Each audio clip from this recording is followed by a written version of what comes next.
conférence, les bonnes pratiques pour recruter des personnes en situation de handicap, on va vraiment se focaliser. Voilà, donc je vois que ça a démarré en principe. Exactement.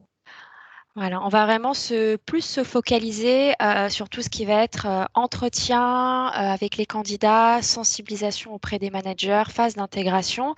Et on va faire un rappel. Donc peut-être que pour vous, Quentin, ça sera un petit peu redondant. Un rappel rapidement en début de ce qui avait été vu la dernière fois parce que c'est important de pouvoir remettre un contexte sur ce qu'on avait vu précédemment. Très bien. Merci à vous. Alors, pour rappel, les chiffres clés du handicap en France. Donc aujourd'hui, il y a 10 millions de personnes en situation de handicap en France. Donc ça représente à peu près 15% de la population. 80% des personnes en situation de handicap ont un handicap invisible. Un handicap invisible, tout simplement, c'est un handicap qui ne se voit pas, qu'on ne peut pas détecter simplement en regardant la personne. Parmi ces 3 millions de personnes en situation de handicap, aujourd'hui en France, il y a seulement 1 million qui sont en poste. On a 500 000 personnes qui sont en recherche d'emploi et on a 50% des personnes en situation de handicap et en recherche d'emploi qui ont plus de 50 ans, contre 25% en général sur une population qui n'est pas en situation de handicap. On a aussi 80% des personnes en situation de handicap qui ont un niveau d'études inférieur au bac, contre 50% hors critères handicap. Pour faire un petit rappel, concrètement, on a beaucoup de personnes qui n'ont pas forcément, on a moins de personnes qui vont avoir un niveau plus élevé parce que les parcours scolaires ne sont pas forcément tout simplement adaptés au handicap de la personne. On a aussi beaucoup de personnes qui vont parfois manquer de confiance en elles, alors soit de par leur expérience, leur vécu ou même leur encourage, qui va leur dire voilà, c'est pas forcément utile que tu fasses des études parce que tu vas avoir des difficultés à réussir ou tout simplement moi je vais avoir des difficultés à réussir. Alors autant faire des parcours plutôt rapides. On a aussi beaucoup de personnes en situation de handicap où le handicap arrive en cours de vie, en fait, tout simplement. Il y a seulement 20% des cas qui sont de handicap de naissance. Et donc, ce qu'il faut savoir, c'est que on n'a pas forcément, quand le handicap survient, on ne souhaite pas forcément et on n'a pas forcément la possibilité, de par exemple, le contexte familial, de pouvoir refaire des études longues ou de pouvoir se replonger dans les études. Le handicap survient aussi souvent lors de pénibilité de poste. Sur des postes où on a beaucoup de pénibilité, pour un grand nombre, on n'a pas forcément un niveau d'études qui est très important. Donc forcément, quand la personne va devoir réaliser une reconversion ou trouver un poste avec des aménagements d'adaptation, forcément, elle ne va pas toujours avoir un niveau d'études très élevé. Alors, ça ne veut pas dire que les personnes en situation de handicap ne font pas d'études ou autre, mais ça veut dire que la population de personnes en situation de handicap qui ont un niveau d'études élevé est moins importante que pour une population si on enlève le critère handicap. L'âge moyen de survenance du handicap, on est donc sur 50 ans. Donc, ça peut être la grande majorité d'accidents ou maladies. Et comme je le disais avant, le handicap de naissance, c'est seulement pour 20% des cas. Donc forcément, il va falloir prendre du temps pour soi, pour se reconstruire, etc., etc. Un rappel de la loi aussi rapidement, la compensation du handicap, c'est un droit depuis 2005. Elle consiste à mettre en place des solutions raisonnables pour neutraliser, diminuer au maximum le désavantage subi par une personne dans son environnement par rapport à son handicap. C'est pour ça qu'on parle de situation de handicap dans un contexte donné et pas de personnes handicapées. En tout cas, chez Talent Handicap, ce n'est pas le terme qu'on utilise, on parle vraiment de situation de handicap. Donc, bien évidemment, ce qui vise cette loi, c'est à tenir compte le projet de vie de la personne, favoriser son autonomie, sa participation et bien évidemment, ça favorise l'égalité des chances des personnes en situation de handicap. On veut neutraliser ce désavantage grâce à des aides techniques, des aides humaines ou animalières, des aménagements du logement et du véhicule, mais aussi lors de son poste de travail, l'accessibilité des lieux publics et des transports, et l'adaptation de l'environnement et des moyens, des formations bien évidemment, et des aides financières, notamment de l'AGEFIP, pour les entreprises. Question que je vous pose qui va justement amorcer le sujet sur toute la partie recrutement. À votre avis, est-ce qu'il faut privilégier un candidat en situation de handicap par rapport à un autre candidat à compétences égales lorsqu'on réalise deux entretiens pour un même poste? Les deux candidats à première vue conviennent tout à fait, ils ont des compétences qui conviennent. Est-ce que vous pensez qu'il faut privilégier la personne en situation de handicap par rapport à l'autre personne? Qu'est-ce qu'on pense? En général, mais je pense. Non. Ok. Non. J'avoue, je ne saurais pas. Oui, pardon Audrey. Pardon. Quand vous dites le privilégié, c'est-à-dire que là, on parle juste de compétences, on n'est pas dans vraiment au niveau de l'entretien, de comment ça se déroule ou autre, on est juste sur, on a nos CV, on a nos compétences, est-ce qu'on favorise, c'est ça? Alors, soit vous avez les CV devant les yeux, mais là, vraiment, c'est par exemple si vous avez déjà passé vos entretiens de présélection avec les personnes, les deux peuvent correspondre tout à fait au poste. Il y en a une qui est en situation de handicap, une qui n'est pas en situation de handicap. Est-ce que vous pensez qu'il faut favoriser, c'est-à-dire recruter l'une des deux personnes? Pourquoi? Ou est-ce qu'il ne faut pas forcément se focaliser sur ça? Là, c'est compliqué parce que hors contexte comme ça, étant donné que effectivement tout dépend aussi de tout ce qui a pu se passer dans le. Il faudrait vraiment qu'elle soit qu'on ressorte et qu'on ne sache vraiment pas choisir entre les deux. C'est-à-dire les deux ça s'est très bien passé au niveau des compétences, de l'entretien, et c'est à ce moment-là qu'on prendrait en compte ce critère-là. Moi, je me dis pourquoi pas.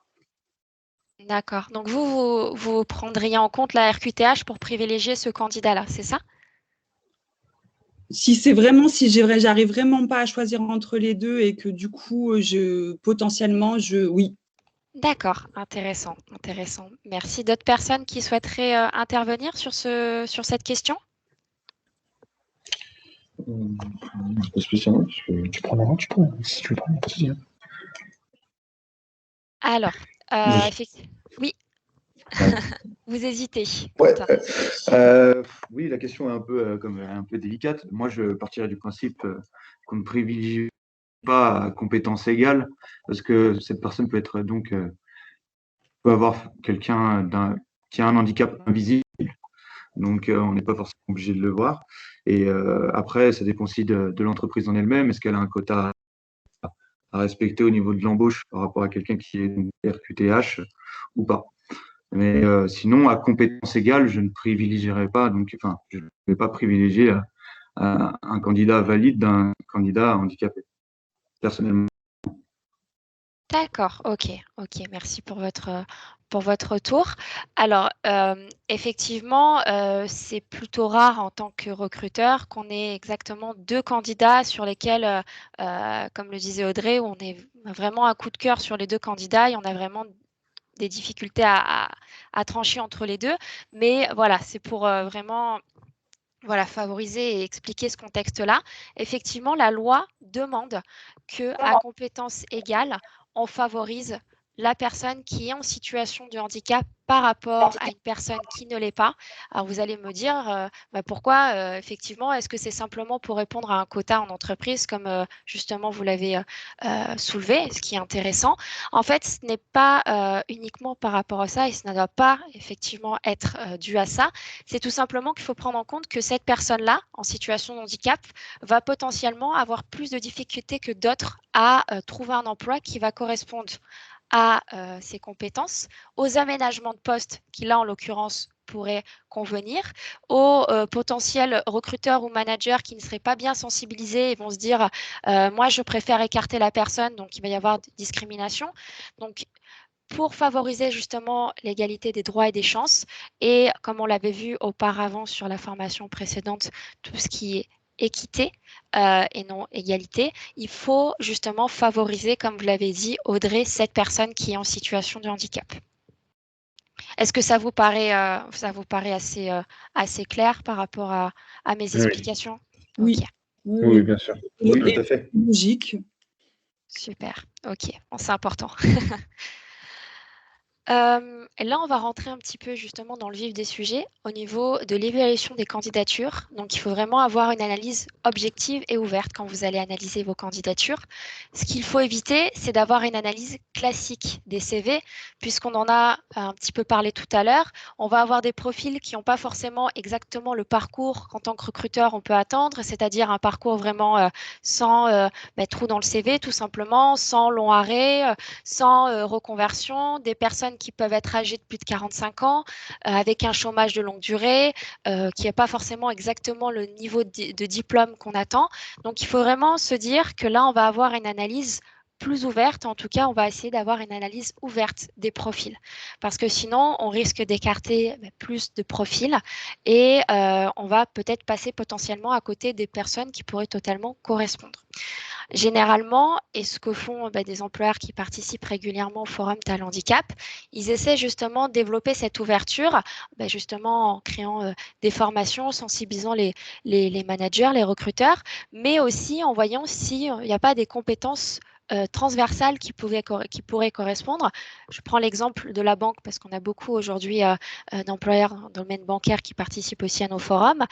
Certaines banques sont d'accord pour justement recruter des personnes qui n'ont pas forcément une expérience dans le domaine bancaire, mais qui vont avoir une expérience dans toute la partie commerciale, puisque aujourd'hui, comme on le sait, toutes les compétences commerciales, ce sont vraiment des éléments qu'on va retrouver en tant que conseiller, par exemple, bancaire.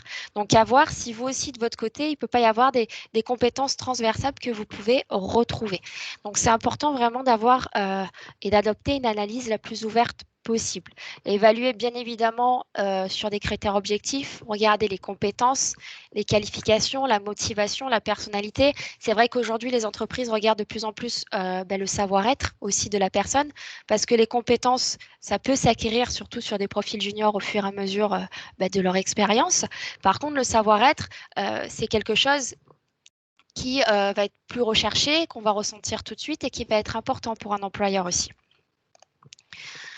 Au niveau de vos entretiens, donc voilà, imaginez que vous avez sélectionné vos différents profils, que vous avez trié vos CV, que vous allez vous apprêter à contacter, à recevoir en entretien ces personnes-là.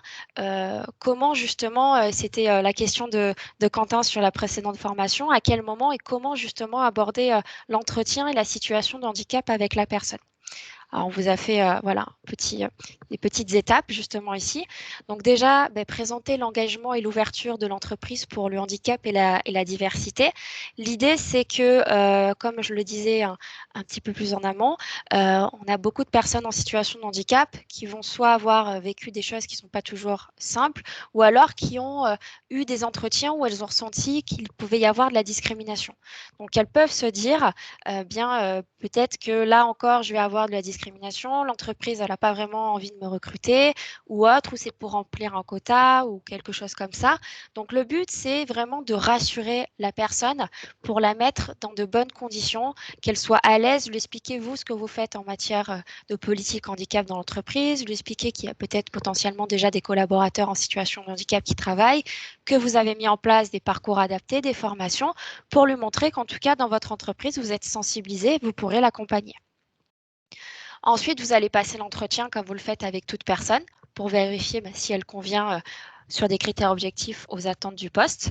Et en fin d'entretien, comme on l'avait vu avec Quentin la dernière fois, dès qu'il y a une relation de confiance qui s'est instaurée avec le candidat, qu'on a bien échangé, on peut poser ce type de questions-là par rapport à son handicap. On peut lui demander justement quels sont les besoins spécifiques dont cette personne a besoin pour effectuer son travail. Donc en fait, on souhaite demander et avoir des informations concernant les aménagements et les adaptations dont la personne a besoin. Petit rappel, le recruteur n'a absolument pas le droit de demander le type de handicap de la personne.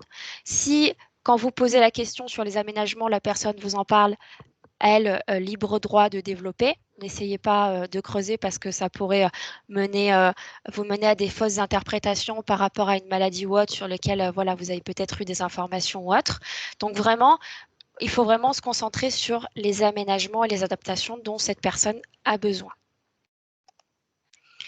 Une phase importante aussi, si justement vous avez retenu ce profil et que cette personne va devoir travailler avec le manager, mais une question à se poser qui revient aussi souvent, c'est tout ce qui va être la sensibilisation et la préparation des managers.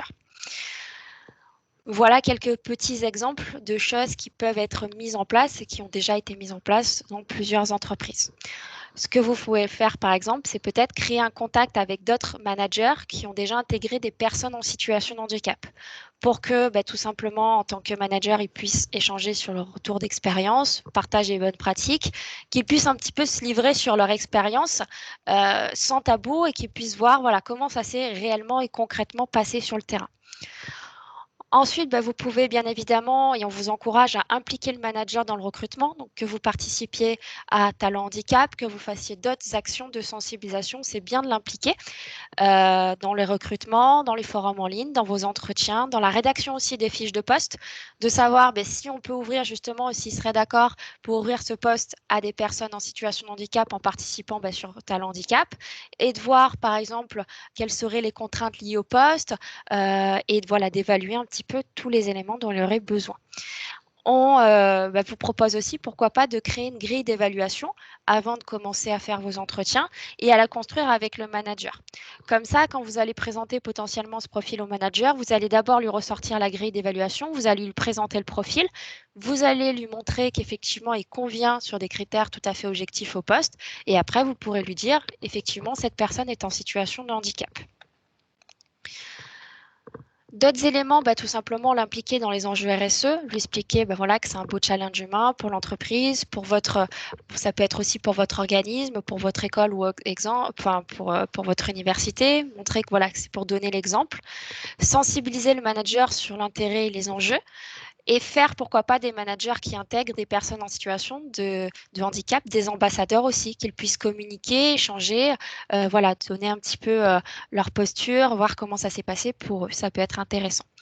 Bien évidemment, il faut aussi leur dire qu'ils vont être accompagnés et il faut les rassurer en lui expliquant que vous allez faire des suivis réguliers avec des contacts pour savoir comment l'intégration se passe. Si le manager a peut-être lui aussi besoin de formation ou d'accompagnement justement pour être préparé à des intégrations de personnes en situation de handicap, lui dire que si vous en avez une, que la mission handicap pourra l'accompagner aussi, que cette personne, la personne en situation de handicap aura aussi un parcours adapté, qu'elle sera aussi suivie, qu'elle peut avoir un tuteur aussi pour l'aider, et lui dire que aussi la visite médicale, elle est toujours réalisée dans le cas d'une personne en situation de handicap avant la prise de poste. S'il reste malgré tout dubitatif, lui dire que on peut tout de même essayer et que si jamais ça ne fonctionne pas, on pourra arrêter la période d'essai. Concernant votre intégration de la personne en situation de handicap, voici aussi quelques petits conseils. C'est d'être à l'écoute des propositions du collaborateur sur ces aménagements techniques ou organisationnels dont il peut avoir besoin. Donc, bien cerner tous ses besoins, ne pas essayer de les interpréter pour lui, lui demander par exemple comment ça s'est passé dans vos anciens postes, si elle a déjà travaillé, quels sont les aménagements que vous avez eus, est-ce qu'ils étaient suffisants ou sinon qu'est-ce qu'ils pouvaient vous manquer. Généralement, les personnes en situation de handicap sont assez au fait de la question sur tout ce qui est aménagement technique parce que généralement, ce sont des choses qui sont palpables. Pour vous donner quelques exemples, ça peut être des écrans adaptés, la luminosité dans un bureau qui va être réglée, une chaise de bureau, un ascenseur, plein d'autres choses. Alors que les aménagements organisationnels, c'est plus sur le temps de travail, les temps de pause ou autre. Et ça, il faut aussi bien valider avec lui parce qu'il ne va pas toujours, surtout si c'est un premier poste, le réaliser. Et pourtant, pour vous, en tant que RH, par exemple, ça peut vraiment avoir un impact aussi dans l'organisation et la planification des tâches de chacun. Bien évidemment, il faut vraiment s'assurer de la mise en place des aménagements dans les délais avant l'arrivée du collaborateur pour que tout soit prêt avant son arrivée. Autre élément important aussi, il faut respecter le souhait du collaborateur de communiquer ou non sur son statut de handicap. Par contre, ce qu'on vous préconise, c'est qu'en cas de handicap invisible, avec de la compensation visible. On pense notamment aujourd'hui, parce que ça revient beaucoup, tout ce qui va être mal de dos, par exemple, ou voilà, difficulté pour des douleurs chroniques ou autres. On va parfois avoir une station assise debout, des fauteuils, un fauteuil ergonomique, par exemple. Et il ne faudrait pas que cet aménagement entraîne de la jalousie ou que les autres collaborateurs sentent comme un désavantage parce qu'ils ne vont pas comprendre pourquoi justement il va avoir cet aménagement-là sans connaître qu'effectivement c'est par rapport à tout simplement un aménagement de poste parce que cette personne est en situation de handicap. Donc lui demander simplement si cette personne est d'accord pour dire qu'effectivement cet élément-là c'est tout simplement pour contribuer à une diminution du désavantage par rapport à son handicap.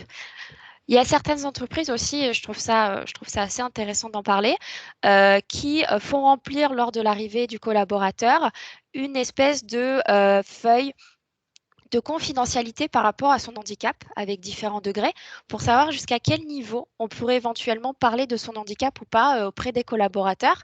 Est-ce que ça doit rester complètement confidentiel? Est-ce qu'on ne doit pas évoquer le sujet? Est-ce qu'on peut en parler par exemple pour dire effectivement ça c'est un aménagement de poste ou autre, ou le présenter comme personne par exemple RQTH, ou est-ce qu'on peut parler librement voilà, des éléments ou autres? Donc c'est assez intéressant et ça vous permet en tant que vous, manager, recruteur ou responsable mission handicap, de savoir comment vous situez dans l'entreprise par rapport à ce collaborateur-là. Donc d'autres bonnes pratiques, effectivement, ne pas se dire que certains postes ne correspondent pas aux personnes en situation de handicap. On entend encore trop souvent des employeurs nous dire ben moi je ne vais pas publier des postes où il y a du déplacement, où il y a des ports de charge, où il faut appeler des clients par exemple, parce que je ne vais pas avoir de personnes en situation de handicap qui vont postuler. Le handicap, c'est énormément de choses et de degrés différents. Ce n'est pas seulement du handicap mental, pas seulement du handicap lié à la mobilité, comme on en entend souvent parler. On a des allergies, on a de la dyslexie, on a des handicaps auditifs, du handicap visuel. On a énormément de handicaps différents, des handicaps psy aussi. Et donc, pas se dire effectivement que ça ne conviendra pas parce que tout à fait une personne en situation de handicap est capable, en fonction de ses aménagements, d'effectuer des déplacements, d'échanger avec des clients, de faire des ports de charge parce que ça va dépendre tout simplement de son handicap. Élément important aussi, pour que vous ne soyez pas surpris pendant vos entretiens, on note qu'il y a seulement 10 à 15% des cas qui nécessitent une adaptation technique de l'environnement de travail. Donc, quand vous allez arriver à la fameuse question quels sont vos aménagements de poste, vous avez aussi beaucoup de personnes qui vont vous dire ben moi, je n'ai pas besoin d'aménagement de poste. Et ce n'est pas si rare que ça, ce n'est pas parce qu'on est en situation de handicap qu'on a forcément besoin d'un aménagement de poste, en fait. Élément important ici, il faut bien décrire les offres d'emploi pour être le plus attractif possible, bien évidemment, mais aussi pour que la personne sache rapidement si elle va être en capacité d'occuper ce poste ou non. On a certains employeurs sur Talent Handicap notamment, et c'est assez intéressant de travailler ainsi, qui dans leur fiche de poste vont indiquer les contraintes liées au poste.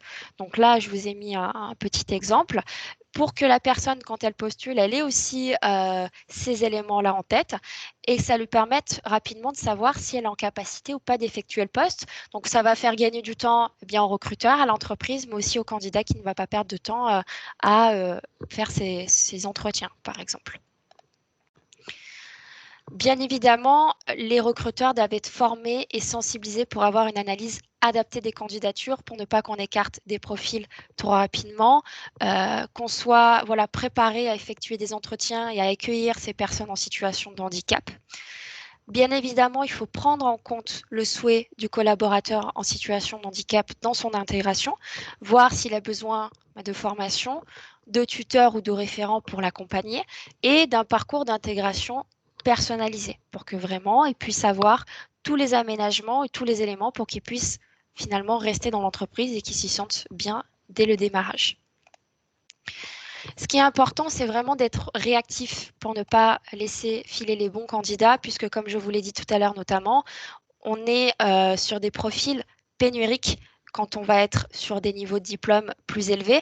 Donc forcément, on va avoir encore moins de profils que ce qu'on pouvait avoir sur des métiers à haut potentiel. Donc forcément, il faut être réactif, il faut savoir échanger, communiquer avec ces personnes pour justement ne pas les laisser filer et donner l'occasion à une personne en situation de handicap tout simplement de travailler dans votre entreprise.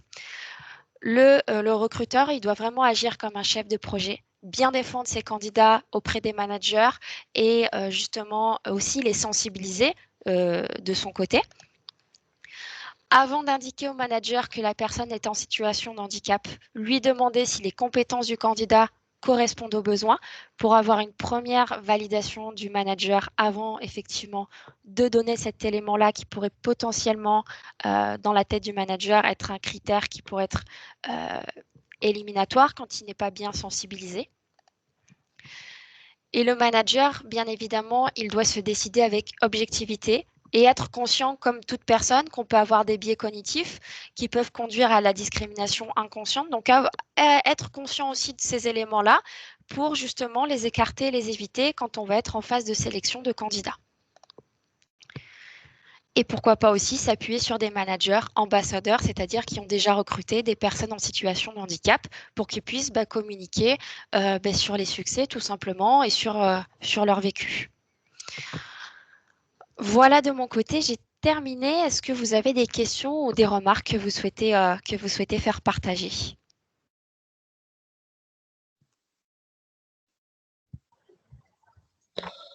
Pour ma part, ça me paraît assez exhaustif, effectivement. J'ai pas grand-chose à rajouter ou à demander. C'était très clair. Votre intervention était vraiment claire. Donc, D'accord, super. Écoutez, ravie que ça ait pu convenir en tout cas à vos attentes. Oui. Je vous remercie en tout cas pour votre temps, pour votre participation aussi. Nous, on reste bien évidemment à votre écoute. Si suite à cet échange, vous avez des potentielles remarques ou des questions, n'hésitez pas à nous contacter, à échanger avec nous par rapport peut-être à des contextes de recrutement que vous avez contenus ou autres. Voilà, n'hésitez pas, on reste vraiment à votre écoute. Très bien. Merci beaucoup. Très bien, merci beaucoup. Merci beaucoup. Merci beaucoup. Très bonne journée à vous. Excusez-moi. Aussi, bon courage. Oui. Je crois Oui. Les prochains, il y a d'autres webinaires prochainement sur ces thématiques programmés? Alors, pas tout de suite, mais effectivement, oui, parce que vous souhaiteriez faire inviter d'autres collaborateurs de votre entreprise, c'est ça?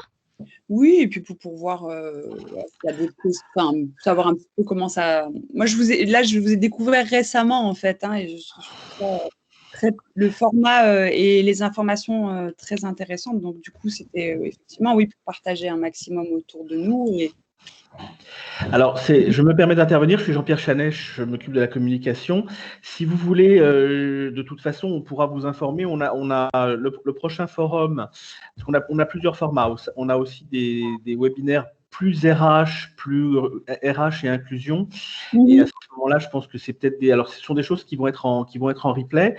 Donc de toute façon, on peut veiller à ce que vous soyez informés. Il n'y a aucun problème. Bien au contraire, ça nous fait très plaisir. Donc du coup, je vais noter votre email et puis on fera en sorte. Les prochains seront plutôt début mai. En fait, on est plutôt là, on est dans une phase de développement de nouveaux contenus, donc ce sera plutôt début mai, je pense. Je peux juste reprendre votre nom parce que j'ai un bug sur mon écran, je ne vois pas qui parle malheureusement. Audrey Beato. D'accord, très bien, parfait. Ok, écoutez, de toute façon, je note de vous tenir informé sans aucun problème. Et merci beaucoup de votre intérêt. Merci à vous. Je vous en prie. Et Manon également, autre information que je n'ai pas communiquée, on est également organisme de formation. Donc, si ce type de format aussi peut convenir ou peut vous intéresser, on peut également vous transmettre tout notre programme et notre brochure sur la partie formation qui, de manière plus complète, vont rester dans cette même thématique sur le handicap en entreprise. Écoutez, je veux bien également, comme Audrey, faire partie de l'envoi du mail parce que, pareil, je découvre un petit peu votre structure. Moi, en fait, je suis apprentie. chargée de mission handicap, donc je débute dans ce domaine-là, donc toutes les formations sont bonnes à prendre. Très bien, parfait. Ben, on vous enverra aussi le lien vers des replays qu'on va installer sur notre site, et notamment des conseils clés pour le recrutement en ligne, des choses intéressantes sur l'accessibilité. Donc, je note de vous informer sur tout ça. Super, merci beaucoup. Il n'y a pas de quoi, au contraire. Merci. Je vous en prie, je vous remercie en tout cas. On vous remercie plutôt pour votre participation à tous et puis on vous dit à bientôt. À bientôt. Merci beaucoup. Au revoir. Bonne journée. Merci beaucoup. Au revoir. Bonne journée. Au revoir.